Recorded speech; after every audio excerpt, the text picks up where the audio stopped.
Hi, I am Dr. Hannah Stoltze, founding director of the Wheaton Center for Faith and Innovation, here in partnership with Resource Global. And I'm here with Larry Smith, one of the founding residents of the community and chairman of the board. And so, Larry, let's just talk a little bit. You know, you've come out of the business community as a Christian leader in business. What was it that made you decide to move and to live here in the community? Yeah, actually, I still am in the business community. So I'm chairman of the board of Tokyo Electron US.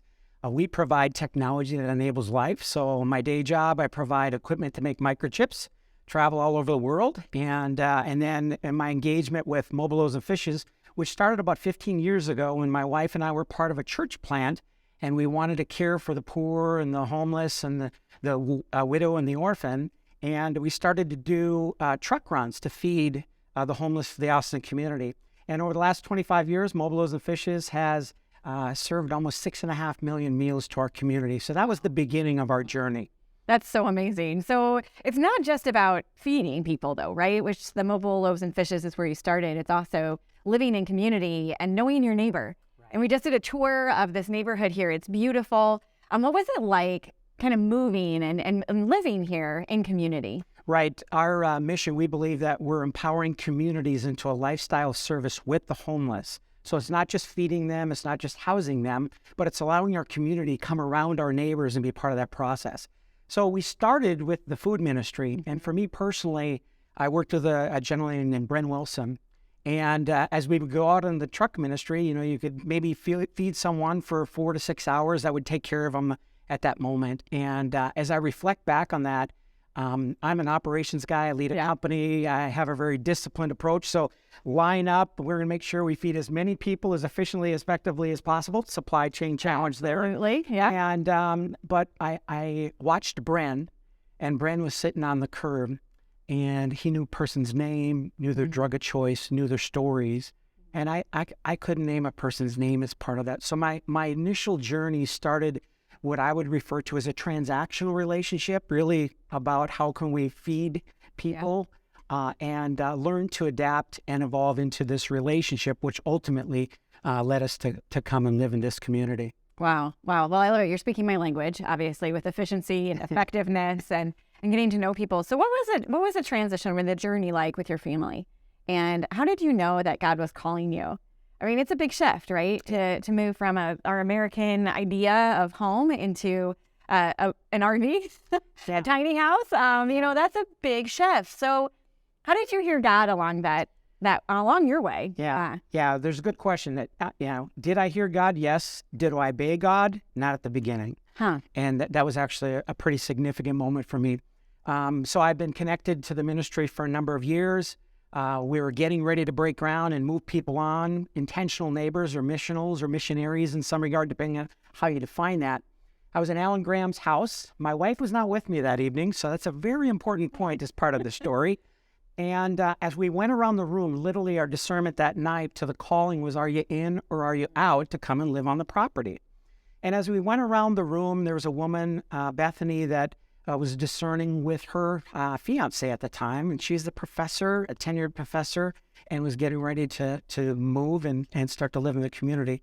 But she actually had a reference to Baylor, and it said, one of their professors said, you really ought to live your life as if it doesn't make sense without the gospel of Jesus Christ. And I heard that statement, and it pierced my heart, but I didn't do anything with it then. And as I pondered that, and Alan came around the room, yes, no, maybe kind of answers, he came to me and I said, Alan, I love you, I know you, but I'll give you my time, my talents and treasures, but I'm not going to live on the community. And so I left that night and went to church the next morning. And so within 24 hours, God whacked me upside the head.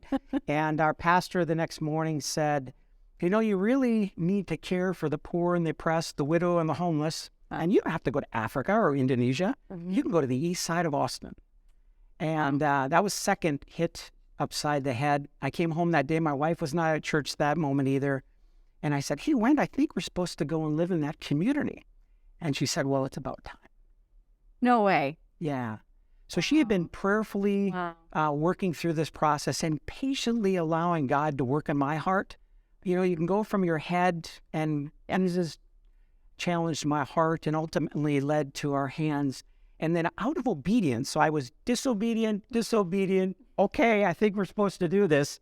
The next weekend, we went and bought the RV and stayed in storage for about 9 months before actually the infrastructure and the land that you see today was ready for us to move on. Yeah. So when you moved here, you had your day job.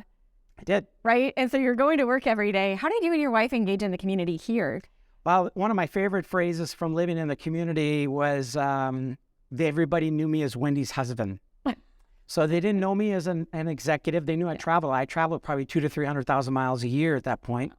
And so I had all my clothes in the back of my pickup truck because the RV didn't have a closet. And my employees are like, is the company going under? Has Larry got a problem here? He's got his clothes in the back of the truck. And so we adapted to that, found our place of service. And mine was scaled accordingly, given my time limitations at work. But my wife is really, mile deep with a few of our neighbors. And we kind of had the same philosophy. We weren't transactional, deep in relationships and engaging to the point now they're some of our best friends. That's amazing. So it sounds like your wife was like way on board, right? Before you were even on board. How was it like, in that journey? You have kids with your family, kind of saying, hey, we're selling the house. We're moving into an RV. Yeah. I'm going to keep my clothes in my truck for a while. So, we moved from a 3,900 square foot home on 3 acres to a 380 square foot RV. Wow. So there was some, so we sold everything or gave most of it away. And that went to other friends and missionaries and neighbors. A pastor moved into our house who now owns it. Nice. And he then became a pastor in our community. So there's been all of these beautiful blessing out of the obedience that came from that. And then we just tried to find our space with giftedness to serve here. And it's really interesting because when I do tours like we did today, a lot of people were so amazed that my wife was on board to go live in that small space. Yeah. And actually it was probably me that was, my comfort idol was challenged a little bit as moving from a place of refuge into a place of purpose. That's amazing. So when you talk about purpose, right, when we move into purpose, we change. Yeah. Right? And I'd love to hear about some of the people that you've been impacted by as you've gotten to know your neighbors and been in this community. Yeah, I have so many stories, probably wouldn't fit that right now. But a lot of my stories revolve around the bus stop. So you saw the bus stop, and so it's kind of a choke point for connection with our neighbors. So I have many stories around the bus stop, but my favorite story is probably to the closest neighbor I have here. His name's Tim. And so to get on and off the property, you have this one-way circle that goes by the bus stop as you're coming in and as you leave. So as I'm getting ready to go to work, it was a February, about 6-7 years ago. And now when I come by the bus stop, I'll roll down the window and greet our neighbors that are there at the bench. And I saw Tim there, and I said, hey, Tim, where are you heading? And he goes, well, I'm actually going to the methadone clinic. So Tim is a former heroin addict, and as part of his treatment, he goes to the methadone clinic. I said, well, where's the clinic at? And he said, it's this location in Austin. And I said, well, gosh, that's on my way to work. Why don't you jump in the truck? And so we started to drive on the way to the clinic. And Tim says to me, he goes, you have no idea how impactful this is. I'm like, Tim, it's simple. It's a ride on my way to work. It's not a big problem. He goes, no, you really don't understand. He says, I spent a considerable amount of time in prison, and the last time I was serving, I had an issue with the warden, and he put me in a hole for 23 hours a day for about 6 or 7 years. And he says, when I get on the bus in February, and it's colder here, they turn the temperature way up. So imagine being in a hole in Texas with no air conditioning or no heat in the summer months. And so he says, when I get on that bus and that heat triggers my time in the hole, I have to get off at every bus stop and breathe and deal with that. And takes me 2.5 hours to get to the clinic. Well, for my truck ride, it's 20 minutes. Wow. So I asked him, I said, well, how often do you come? And he says, well, I do it every other week. And I said, well, how about I take you? Yeah. And so for 7 years, we have built this relationship, and from time with my kids and my family, and he's a trusted friend that is now a seed neighbor and has really transformed his life as part of the community. And I never thought I would have a former felon, heroin addict as a close friend. But I do, and I'm proud of that. Yeah, that's pretty amazing. Yeah. It wasn't a huge sacrifice. No, it's simple act of kindness. Yeah, but it massively transformed his journey. Yeah, both of ours. Yeah, and yours. Yeah. Oh, that's really amazing. So you've moved, and in thinking about this transition, and we have different seasons. What do you miss? How do you stay engaged? And you're not far. You're just right down the road, right? Well, we still, every Sunday morning, I still come here and make pancakes for about 50 neighbors. My mother's Swedish pancake, which are like crepes. Here I call them Swedish tortillas here in our Texas location. That's a way to stay connected. My wife still volunteers in the art house. But one of the things I miss is I'm maintaining the relationship with the people I know from living here for 5.5 years, but building the relationship with some of our new neighbors. So we have over 400 formerly homeless people living in our community right now. And so there's a certain population I can maintain the relationship with, but I am missing those opportunities to grow in those new, when you're living in the neighborhood and interacting, that's where you build these deep relationships. Yeah. What was the maybe not the trigger, but what was the inspiration for this shift in thinking about housing and hiring veterans? You have your military background, and you went to West Point, correct? I did. Okay. I did. Yeah. I don't know. I was enlisted in the Army in my first 6 years, so I mean I have a heart for veterans as well. But how did that come about? How did you hear from God in that space? And yeah, I have long-term relationships from my military experience. Yeah. Not just from West Point, but just those that I served with. And one of the individuals, we've known each other for 38 years. He achieved the pinnacle of the Army service. He's a 4-star general. And when he was at Fort Hood, where we were lieutenants together when we first met and served, and we got married at the same time. There's these strong bonds with 3 of us.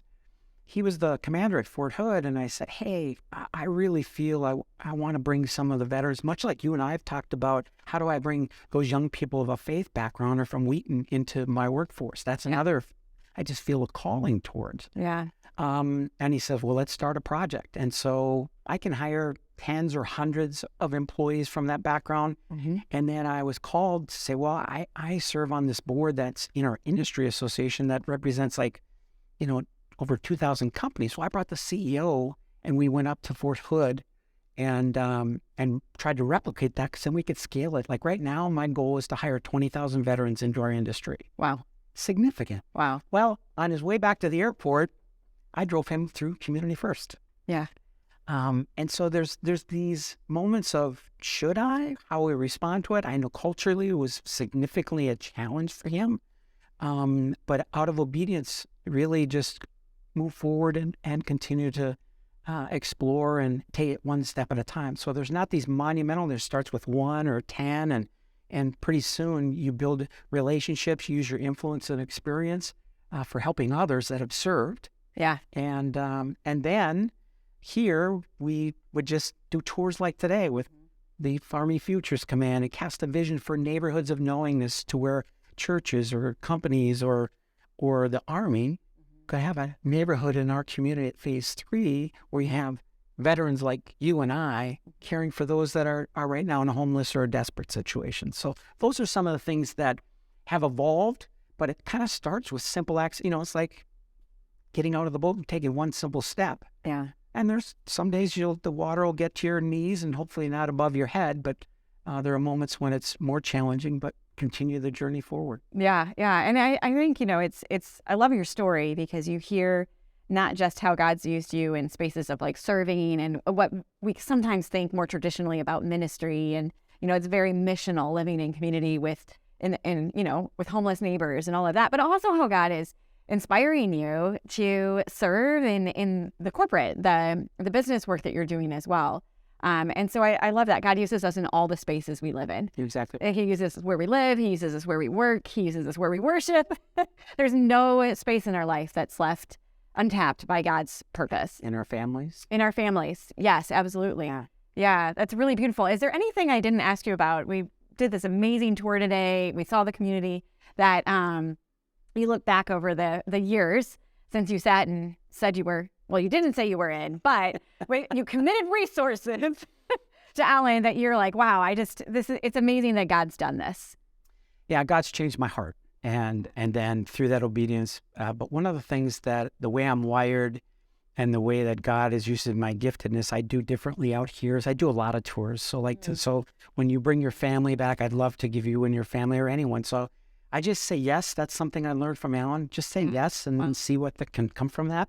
My experience at Resource Global a couple of weeks ago, just saying yes to that has opened some amazing things that God is providing.